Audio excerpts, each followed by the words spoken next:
When Mr. Smith first approached me about giving me chapel talk a couple of years ago, I was hesitant.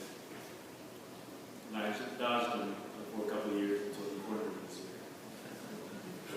I mean, who wants to stand up here in front of 200 people, most of them are high school students, and risk embarrassing themselves? But the truth is, I just needed a little encouragement. I've been wanting to give a talk for at least 5 or 6 years, because I was in your shoes once, and many of you are going to face a lot of the same challenges that I faced when I left church farm school. And anything I can do to help you handle those challenges better than I did is definitely worthwhile. So what I did is I tried to come up with some advice to help me do that. And if I embarrass myself, what's the worst that can happen? Mr. Smith will never ask me to go on the chapel talk, and I can blame him for embarrassing me. So here it goes. Don't waste your energy on unimportant things. Be humble. Be confident. Look for lessons in every situation. It's hard to believe that I was sitting in the very same seats where you now sit 20 years ago. Looking back at the person I was then, I can't help but wish that I could go back in time and talk some sense into myself. And this talk is my way of going back in time, trying to talk some sense into myself. I had very little appreciation for the opportunities I have here, or even of my own potential. So what I hope to do for you today is to give you a sense of what a special place Church Farm School is, and how you can make the most of the opportunities here by sharing with you 4 lessons that I wish I had learned before I left Church Farm School. There are countless things that made Church Farm School special to me. Just to name a few, especially because of my classmates, my brothers, especially because of the faculty and staff who nurtured us, how sheltered you were from outside distractions and influences, and the daily routine which forced us to develop good work habits. Each of these advantages and many others allowed me to thrive here in ways I probably could not have anywhere else. I'm sure some of you instinctively get how lucky you are to be here, but I bet a majority of you just don't get it. Because you probably don't think of these advantages as privileges. You probably think of them as restrictions. If I'm wrong, then I was probably even more clueless than I remember. Because I didn't get it. I took almost all of it for granted when I was here.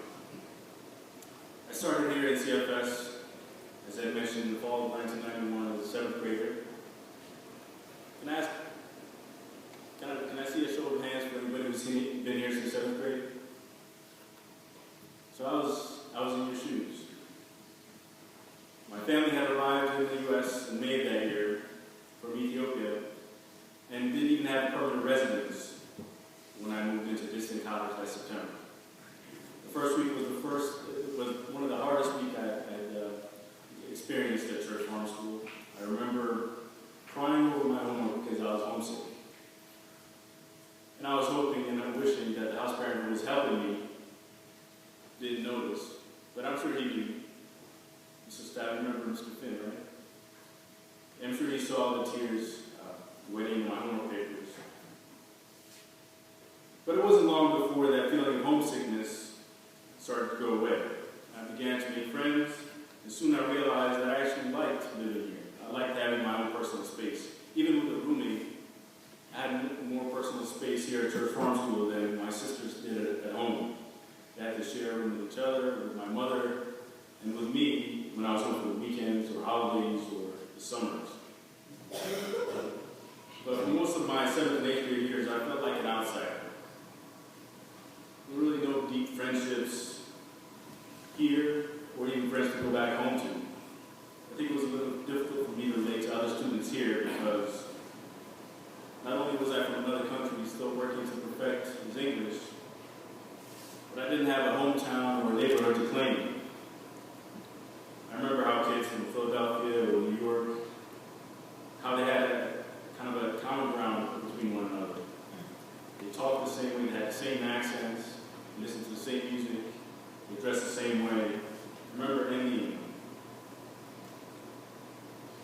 And I worked hard to copy them. I worked hard to fit in. I pushed my mother to buy me clothes that my friends would have had, and I listened to music that my friends did, probably music I wouldn't have heard if I was in the CFS. Think early to mid-90s hip-hop. That's what I was into. And also I could fit in, but I got into it too. And I felt like it worked. By ninth grade, I was almost accepted. Then when I was a sophomore, I had a conversation with one of my classmates that I remember very vividly as conversations I had yesterday. We were sitting in German class when Dwayne Jones told me he had heard from his friends that I was a crossover. I wasn't really black, but I acted white. I was stunned by what he said. It was especially hurtful to me because of how much pride my family had in being Ethiopian, being African, being black. I felt like I betrayed my heritage. I lost a lot of sleep thinking about how I was going to fix this perception of me. Back then, fitting in was very important to me, and being seen as authentically black was just another way for me to fit in. I was ready to do a lot of stupid things just to be accepted. I snuck out of cottages at night to meet girls. I exaggerated how lucky I got with those girls. I tried cigarettes because my friends who had girls did. And I did and said some very stupid things while I was here at CFS, just to fit in. Here's what I now know. And some of you will have to take my word for this. There are as many authentic ways of being black as there are black people in this world. We're said a different way. There's no such thing as an authentically black way to act. I was chasing some phantom of being an authentic black man for the rest of my time here at Church Farm School, and for years after. I wish I hadn't wasted so much energy on this question. Of course, I didn't understand that until years later. In retrospect, not only was I accepted by the CFS community, but I was loved. And none of that love or respect was due to any of the stupid things I did. So my advice to you is to forget about living up to some stereotype of what it means to be black or white, man or woman, straight or gay. Focus on what matters. And again, you might have to take my word for this, but just treat others as you would want to be treated. Forget about trying to act the way that your friends expect you to act, or you think your friends expect you to act. Something else I truly didn't understand when I left CFS was humility. I went to the University of Pennsylvania in the fall of 1997 thinking this was it. This was happily ever after. I thought it was just a matter of time before I graduated, landed my dream job, where I would climb the corporate ladder all the way to the top, and I would be rich one day. All I had to do was not mess it up. Looking back on it, I have no idea why I thought that, except to say that I had never run into a challenge prior to Penn that I hadn't been able to overcome. I just assumed that overcoming challenges that came my way. I just didn't account for the fact that at Penn, I didn't have anybody to hold me accountable like I did here at CFS, or to shelter me like I did here at CFS. Suffice it to say that most of my college experience was just a lesson in humility. I experienced many points of personal crisis, but I think two specific moments are worth recalling here. The first was actually pretty predictable, coming from an all-boys school. I ran into a buzzsaw called girls. I had been on a few dates when I was here at CFS, but I didn't have my first girlfriend until I was a freshman at Penn. Within my first 3 months there, I was dumped by a girl who decided she wanted to date my friends. And it wasn't just any friend, it was my best friend. So this shook my confidence like nothing I'd ever experienced before. So some of you probably experienced some heartbreak before, so you can relate.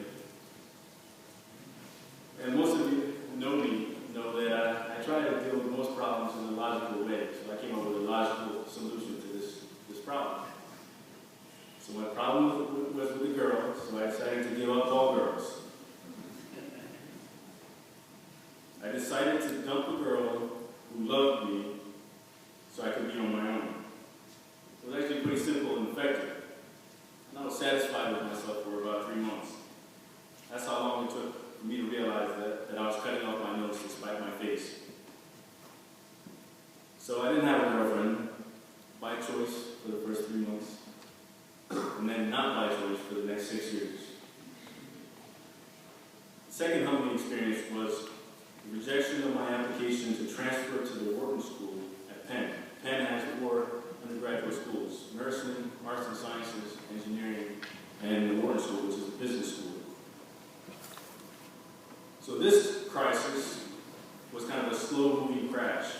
I knew more than a semester ahead of time what I needed to do to submit and get my application approved. I needed to take 2 prerequisite courses and maintain a GPA of 3.4. At the start of my sophomore year, I had a GPA, so I signed up for the 2 courses, Statistics 101 and Accounting 101. These courses were both graded on a curve, which meant that 15 to 20% of the class got A's, 20 to 30% of the class got B's, and everybody else got a C+ or lower. So it didn't matter if I scored a 50% on a test, if 50% of the class got 49% or lower, the curve meant that I would get at least a B-. So this kind of this lulled me into a false sense of security. And this was the first time where I truly had to compete with my peers at Penn. My problem was that I thought I could get away with just reading the textbook, attending lectures, and doing required homework, basically bare minimum. I wasn't even close to enough. Unbeknownst to me, at least 50% of my classmates were doing extra problems, going to office hours, getting tutors, learning the material inside and out. Just reading the textbook only gave you superficial understanding of the material, which was good enough just for a C+. Academically, the lesson you should take from my experience is that you should not overestimate your ability to absorb material by doing just the bare minimum. And you should not underestimate your competition. And as with most things in life, the effort you put into towards working, the effort you should put into working towards your goals should only be determined by you and not by what others are doing around you. And I suggest that when you study, when you get to college, study as much as it takes for you to understand the material on a fundamental level so that you're not depending on memorization. Just as an example, just being able to follow a mathematical proof in geometry or understand it might be good enough for you to pass or ace fill-in-the-blank test or multiple choice test, but it doesn't mean you can do the proof on your own, which is what you'll need to do when you get to college in a lot of different courses. But to get to the larger point about humility, both of these moments of crisis, both with the girl and the rejection of my application to transfer to the Wharton School, forced me to ask some basic questions of myself. Am I as good of a person as I thought? Am I as smart as I thought? How was I going to actually get from a college freshman with no money to someday being rich? What was I actually going to do for a living? At the end of my sophomore year at Penn, I didn't know what I was going to major in or what I was going to do for a living after Penn. My problem was that I had misconceptions about love and what it takes to succeed in general, not just academically, but in life. About love, I believed that if I was kind and sweet and just a really good person, I would get the girl. About succeeding, I thought if I worked as hard as my peers, that I'd just get ahead on natural ability alone. Basically, there was a mismatch between the world around me and my assumptions about it, and a mismatch between how much I expected to work when I got to Penn and how much I really had to work to live up to my expectations. Now, I know that people fall in love for many different reasons, which may not make logical sense, and rarely does it have anything to do with how kind or sweet you are. And if you really want to live up to your potential academically and in life, yourself to your limits. And look for ways to push yourself past those limits every day. So now I know what I didn't know back then, which was, even if I was as good a person as I thought, and I was as smart as I thought, that those things didn't necessarily translate into me succeeding or being loved. Those things don't happen because you deserve them. And my advice to you is to be humble. When it comes to love, or to any type of competition, academic or otherwise, don't expect anything to be handed to you. And be prepared to push yourself to your limits. Can't say that enough. When I went to Penn, I thought the world would just fall into my lap because I was smart, I was a good person, I worked hard, I found out too late. None of that was true. As confident as I was when I got to Penn, I left Penn with opposite mindset. But as I mentioned already, or as you probably figured out already, a lot of my perceptions about my perceived failures and my self-doubt was a result of my skewed perspective. I just didn't have the right perspective. Fortunately, while at Penn, I was lucky enough to have found a major in electrical engineering that I was passionate about. And asking these basic questions of myself forced me to actually start thinking about my future. And it forced me to start thinking of the future of my own choosing.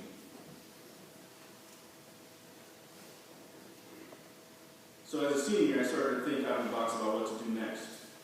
I didn't want to do any regular job because I knew that once I started my first job, it was most likely going to lead to a long-term career. I thought about getting into finance industry, as most of my friends were aiming to do. But for some reason, I was convinced that to do that, I had to move to New York City.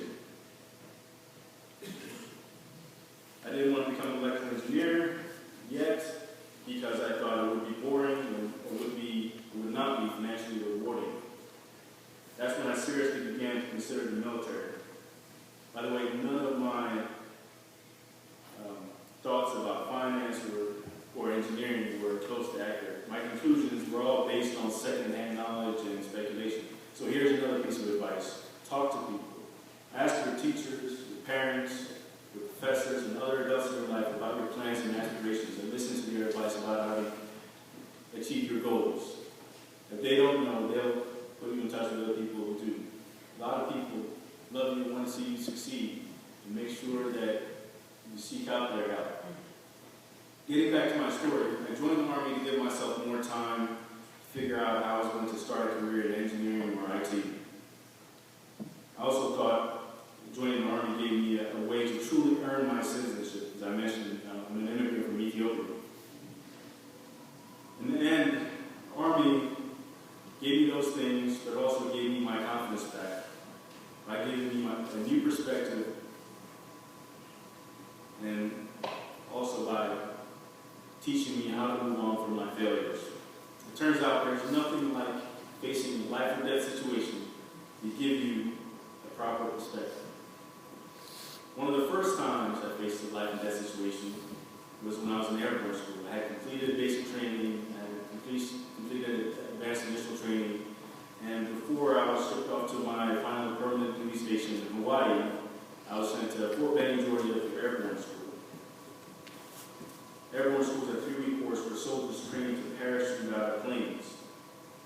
It was a physically demanding course, but just to give you a frame of reference, I don't think it's anywhere near as demanding as the rest of the season under Mr. Smith. In the first week, soldiers are taught to properly land from jumps, jumping from platforms and short towers. During the second week, soldiers do an actual parachute jump, but from a taller tower, almost like a crane. During the third and final week, trainees have to parachute out 5 times out of a perfectly fine plane. No reason to do it. So imagine 60 soldiers being dropped over a field, all within 1 second of each other. It's kind of an amazing sight. Think of a huge military plane going over a drop zone, and from a distance it looks like it's pretty low to the ground, close to the ground. And as it moves, you can see white plumes kind of exploding behind it. Kind of looks like a row of mushrooms. Because parachute jumps are intended to put soldiers on the ground under enemy fire, the drops are normally done from a low altitude. For the jumpers, once they're out of the plane, the entire ride lasts about 12 to 15 seconds. But a lot of things can go wrong in those 12 to 15 seconds, which happened to me in my third jump. My parachute had deployed within 2 seconds, as expected. The problem happened about 5 seconds into the jump. I looked up at my parachute just to check how it looked. I saw that it was collapsing. I looked down, and all I could see was a parachute of a soldier who had jumped out right before me. I must have pulled my risers too much and ended up going over him, or he might have done the same thing and come under me. I felt like his parachute was close enough for me to walk on. In that type of a situation, the lower parachute kind of steals the air, the wind, out of the parachute above.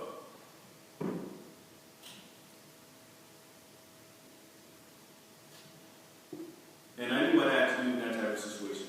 I had to pull my risers and kind of steer away from him as fast as I could. But for me to do that successfully, there had to be a minimum amount of wind in my parachute. So there was about a 3-second period when I didn't know if I had enough wind in my parachute. I landed safely that day, obviously. I knew that if something slightly different had happened, or if I had panicked, that would have been the end of it.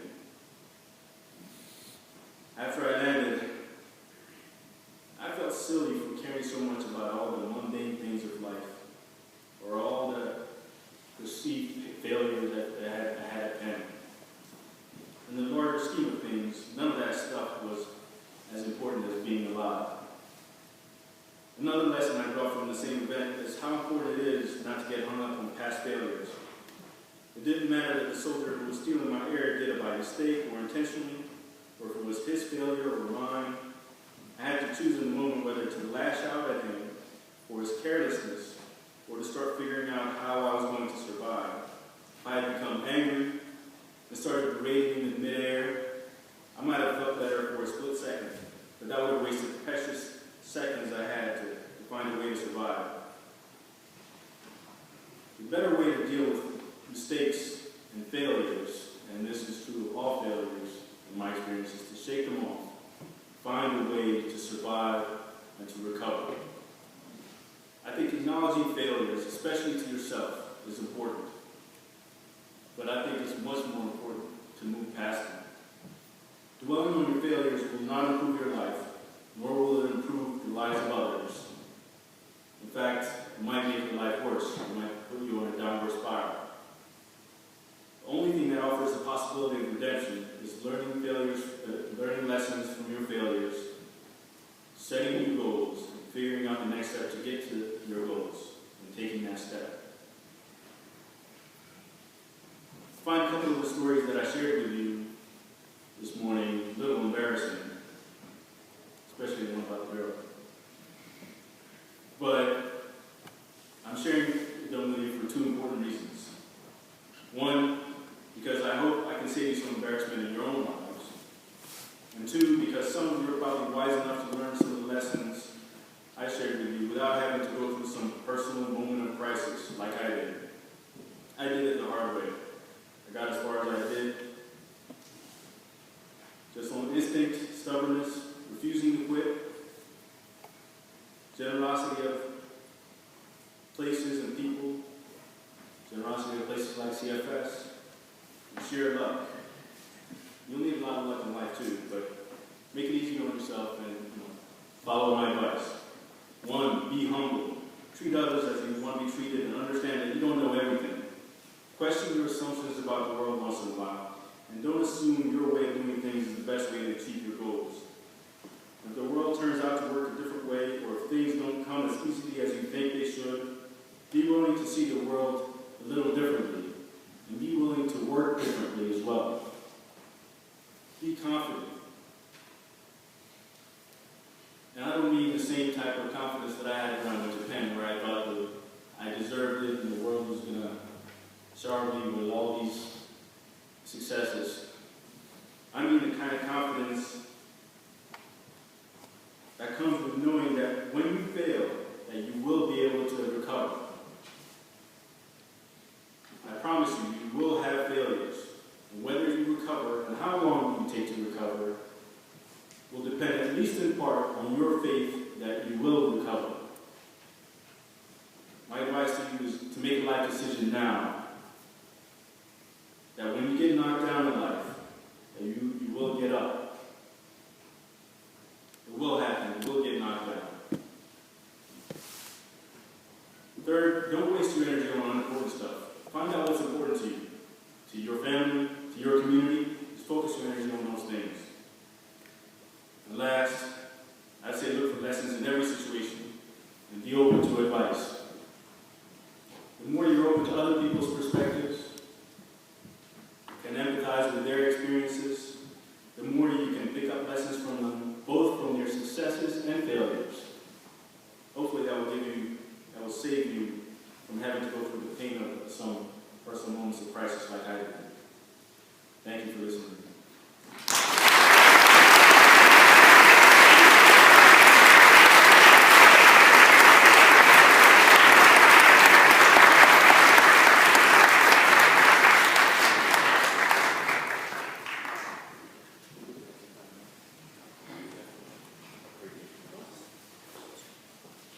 I think we have a little bit of time, so if anybody has any questions, I'd be happy to take some questions and give me answers.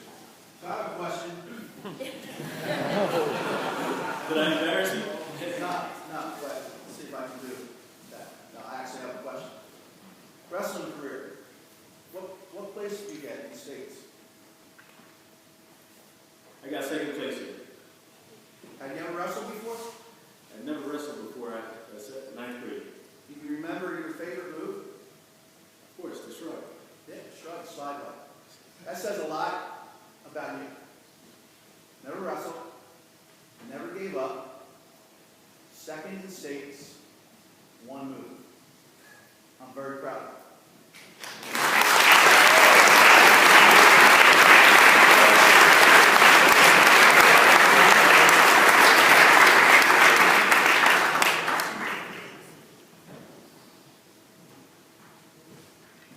So I had a plan for this talk.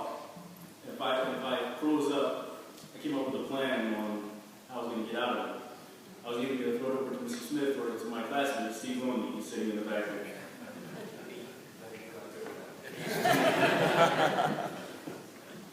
Any other questions?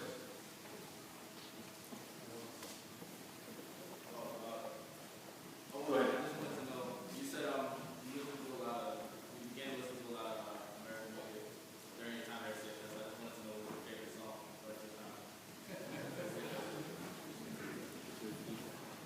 Yeah, you wanted me to tell them what my favorite song was. It changes over the years. I can't say the words. I'll tell you afterwards. But I like, groups like Tribe Called Quest. I like, kind of conscious rap. I'll say that. Do you have a question? I didn't hear, what do you do?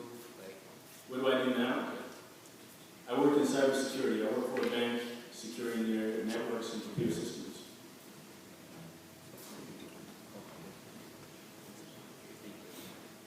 Thank you very much.